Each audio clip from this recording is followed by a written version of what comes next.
सगळे सोयरे पहिलं प्रमाणपत्र मिळेपर्यंत आंदोलन सुरूच ठेवणार, जरांगेंचा निर्धार। जरांगे उद्या रायगडला पोहोचणार, परवा गडावर दर्शन। ओबीसींना धक्का मारून बाहेर काढण्याचा प्रयत्न, भुजबळांचा आरोप। भुजबळांनी आज बोलावली ओबीसी नेत्यांची बैठक। छगन भुजबळांनी मराठा समाजाबद्दल मांडलेली भूमिका राष्ट्रवादी पक्षाची नाही, प्रफुल्ल पटेल यांचं वक्तव्य। मराठा आरक्षणाच्या अध्यादेशाला भुजबळांपाठोपाठ नारायण राणेंचाही विरोध, सरकारच्या निर्णयाशी आणि आश्वासनाशी सहमत नसल्याचं राणेंचं वक्तव्य।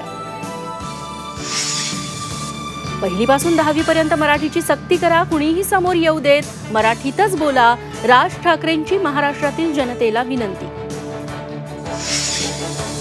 राजीनाम्यानंतर नितीश कुमारांचा राज्यपालांकडे सत्ता स्थापनेचा दावा, आज संध्याकाळी 5 वाजता शपथविधी।